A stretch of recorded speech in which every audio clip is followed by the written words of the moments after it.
السلام عليكم ورحمة الله وبركاته. معاكم يوسف من قناة جيمنج. قبل ما نبدأ الفيديو انزل على لايك وشير وسبسكرايب، ويلا بينا نشوف الفيديو ده بيقول ايه. قبل ما نبدأ الفيديو متنساش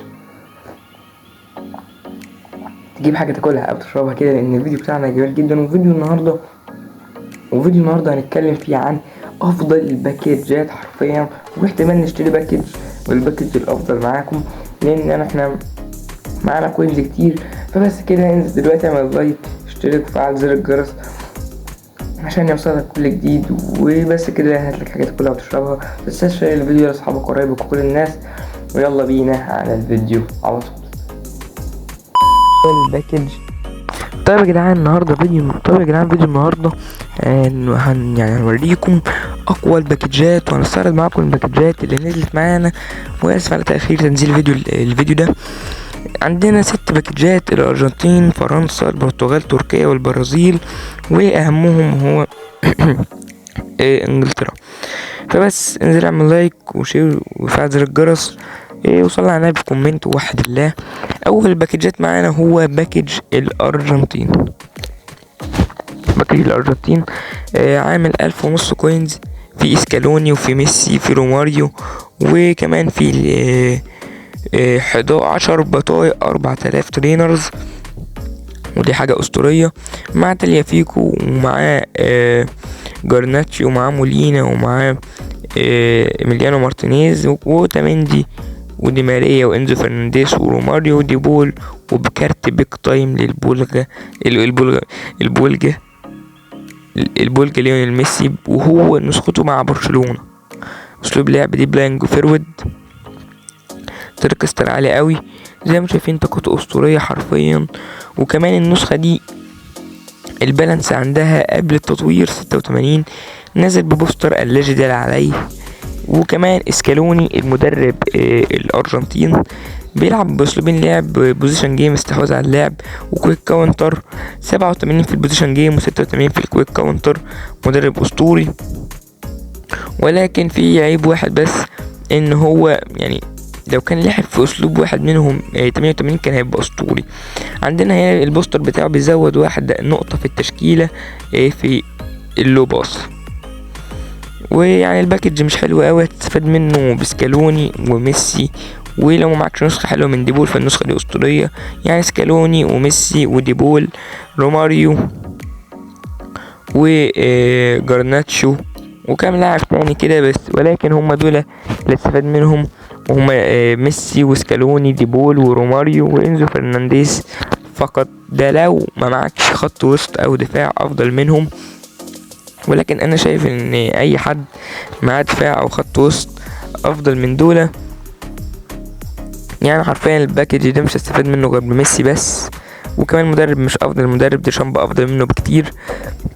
فنسكيب مع بعض الباكج ده، باكج مش افضل حاجة، وكمان سعره 1500 كوينز عشان ميسي بيك تايم بس. فخلينا ندخل على تاني باكج معانا، هو باكج الدوري الفرنسي. في 10 بطايق 4000، وفي كارت الزير إيميلي، اللاعب اللي عنده 17 سنة، لاعب باريس سان جيرمان. اسلوب لعب بوكس تو بوكس، يعني مهاراته حلوة، عنده الدبل تاتش والكات بيهايند اند تيرن، عنده الدايبنج شوت واللونج رينج شوتنج، عنده الوان تاتش باس، وعنده اللو لوفت باس، وعنده الانترسبشن. لا يعني كارت جميل جدا، ويوصل 97. عندنا كلوز وسامبا، وعندنا جيرود وفوفانا اوبا ميكانا واوبا فان ماجواير زي ما بنسميه، وعندنا الولا تورام بتاع انتر، وثنائي مدريد كافينجا وتشاوميني هنا اسلوب لعب انكورمان. وكمان عندنا عثمان اكبر خاين للكتالونيا.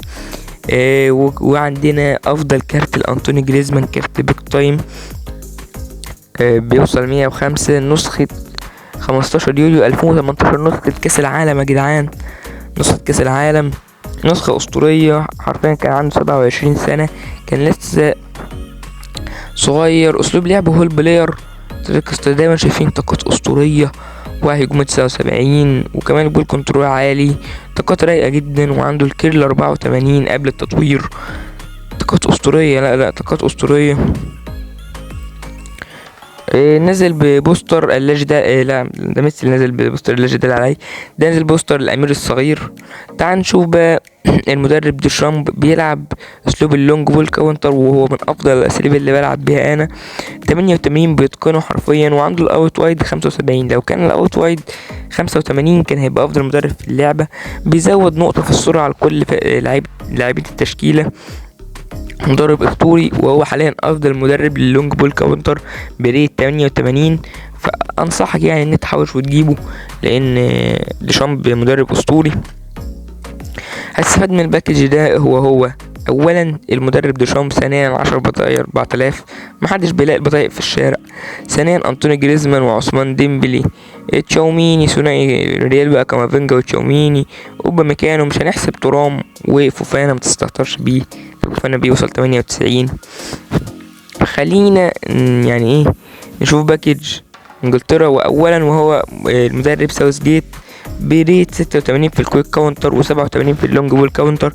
بيزود نقطة للاعبين التشكيلة في الاكسلريشن. الباكج ده هو افضل باكج في نظري وفي نظر كل اللعيبة. اولا انت بتستفاد ببيلينجهام. النسخة دي هول بلاير، تريكستر عالي وطاقته اسطورية. يعني لو زودت له ايه اللي هو بوزيشن كده، ممكن تلعبه راس حربة، هيبقى يعني مش عارف، انا بحب النسخة اللي هو يبقى راس حربة وكده بلينجهام. تاني واحد عندنا هو الفيل فودن ابروني، كريتيف بلاي ميكر، وبيلعب راس حربة. يعني بيلعب راس حربة وخط وسط، بيلعب في 100 مركز. طاقته اسطورية حرفيا، افضل كارت ليه ده بعد الشوطايم. ونأتي للاسد ديكلان رايس. الطاقات الدفاعية عنده منفجرة حرفيا، طاقات بعد التطوير منفجرة في الطاقات الدفاعية. عندنا بقى المعلم جون ستونز، اللي النسخة دي اسطورية منه، ولكن ما عندوش المان ماركينج، وما عندوش غير مهارة دفاع واحدة وهي الانترسبشن، ولكن طاقاته بعد التطوير بتبقى اسطورية.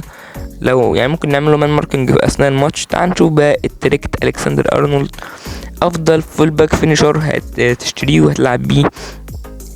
بيلعب خط وسط كمان. عندنا اللو باس واللوفتد باس اسطوريين. الكيرل اللي 89 قبل التطوير يا جدعان، ده الكيرل اللي 89 قبل التطوير يا جدعان. طيب هو في التطوير كانت الاستامينا، يعني السبيد والاكسجين حلو. استامينا 84 قبل التطوير. يا نهار اسود، افضل كارت الارنولد بالنسبه لي والله. يعني في ناس هتشوف برضو ان هو كارت جامد. عندنا اولي واتكنز اللي كان بينافس على الهدافين، ولكن بينافس النرويج يا جماعه يعني. وفي بيكفورد، وفي افضل مدافع في العالم هاري ماجواير يعني. وفي تشيلويل، في انتوني جوردن، وفي جالاجير. ده الباكج اللي معانا، وهو افضل باكج سعرا لاعيبة ومدربا. باكج اسطوري حرفيا. وفي ارنولد وواتكنز وبلينجهام وفودن وجوردن، وبكام؟ ب900 كوينز، يعني يا بلاش اقسم بالله. عندنا باكجين وهما تركيا والبرازيل. تركيا مفيش غير تشانالوجلو واردا جولر، فانت مش هتصرف 900 كوينز عشان تشانالوجلو اللي انت معاك منه 300 نسخة، واردا جولر اللي هتنزل نسخ كتير. والبرازيل بقى، اولا مين المدرب الكحة ده؟ يعني بيلعب باسلوب اللعب وهو كحة.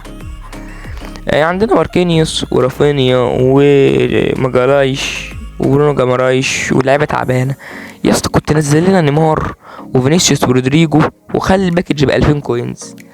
انا هبراضي، وكل واحد يحوش ال2000 وهيجيبه ويقول لك ده افضل باكج. لكن مين الحارس بنتو ده؟ اما انت الله، انا ما شفتش بنتو ده بيقف يصد البرازيل، هو اليسون اللي بيصد. تعال نخش على باكج البرتغال. وعندنا مدرب مارتينيز، بيلعب 88 في اللونج بول، نادرا ما حد بيلعب في اللونج بول. وبيزود نقطة في الفيزيكال كونتاكت للتشكيلة. ما تفتكرش ان دي افضل نسخة رونالدو، هي بس سريعة بس. لكن نسخة ركلات الجزاء او الديلي جيم افضل منها بكتير. عندنا كذلك روبن دياش، افضل ديستروير في اللعبة، يعني افضل ديستروير غير معتزل في اللعبة غير ايبك. وعندنا رافائيل لياو، اسرع الطلقة الصاروخ رافائيل لياو، اسلوب لعب بروليفك وينجر. تريكستر عالي جدا. جو فيليكس الفجري، يعني سيبك منه. فيتينها كده، ندخل على فيتينها الاسطوري. وعندنا ديجو كوستا صاحب ال3 تصديات. ديجو كوستا طاقته قبل التطوير اسطورية، خلي بالك. طاقاته 83 في وعي حراسة المرمى والريفلكس قبل تطوير. لا جامد. نونو مندش النسخة دي مش أقوى حاجة، نسخة تكون ترشيح أفضل. بيبي النسخة دي أسطوري. جواو بيلينها الصفقات الجديدة، راح البايرن ميونخ. وجنزيلو راموس مش هقولك انه نسخة حلوة، لان انت مش هينفع تلعبها اساسي ولا حتى لو لسه بادئ من الصفر، لان جنزيلو راموس يعني وحش كده وتقيل، سريع بس تقيل يعني، عامل يعني لسه بيدور عشان يمشي كده. يعني الباكج اسطوري، الباكج اللي هو بتاع البرتغال، باكجات اسطورية الباكجات اللي كانت نازلة. وطبعا انا ما اشتريتش باكج ميسي ده، ولكن انا مش هجيبه لان هو مفيهوش مدرب، انا عايز مدرب حلو. فتعالى نروح لافضل لحظات اللعبة، وهي التصنيف. افضل باكج وهو باكج انجلترا عن جدارة واستحقاق. سعر انا صنفهم لك سعر ولعيبة ومدرب، ده سعر ولعيبة ومدرب. وتاني باكج وهو باكج فرنسا كذلك، وتالت باكج وهو باكج البرتغال، ورابع باكج وهو الارجنتين، والخامس والسادس البرازيل وتركيا. انا مش هدفع 1500 عشان ميسي بس، ما احنا خلينا عقلانيين يعني. انا اللي مش هدفع، انا معايا نسخة ميسي وممكن اجيب ميسي اللي هو من غير مدرب، ولكن النسخة دي معهاش لعيبة خالص. ولكن لو شفنا باكج زي انجلترا او فرنسا هنلاقي ان هم افضل بكتير في اللعيبة، في لعبة كتير ممكن استفاد منها. وكذلك حتى باكج البرتغال افضل منه. يعني انا كان نفسي ينزلوا كارت بيك تايم للدون ويخلوه ب1500 مثلا كده، كانت هتبقى اسطورية. يعني انا مش عارف بفكر اشتري دلوقتي، ولكن نحوش شوية كمان عشان نبقى ضامنين كوينز. ولكن انا بقول لك كده انا هجيب الباكج ده. الباكج ده انت لو فوتته منك انت معاك 40 يوم، يعني خلال 20 يوم انت تحوش 1000 كوينز، انت تجيب الباكج. وال20 التانيين تحوش فيهم برضو عشان نزول فوتبول 25 هيكون اسطوري، لازم تبقى معاك كوينز. طبعا ده شايفين انا بحاول، انا مش عارف متوتر اشتري دلوقتي ولا امتى، ولكن لا انا هشتريه بعدين عشان اعمل لكم عليه فيديو.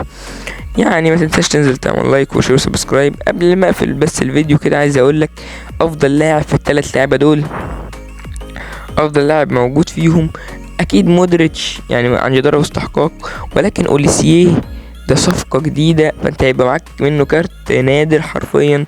كارته مع كريستال بالاس، هو هيروح راح بايرن ميونخ وخلاص لبس التيشيرت وخد الرقم، فهينزل له كارت الانتقالات، واخد بالك، هينزل له كارت الانتقالات. فانت يبقى معاك النسخة دي نادرة وسيبك من كارت الانتقالات، يا اما لو عايز تاخد كارت الانتقالات وسيبك من دي عادي. اما لو انت ناقصك باك رايت، جبت مثلا من باكج ارسنال جبت جورجينيو او جبت كي هافرتس، فخد تريبير يعني هو بن وايت.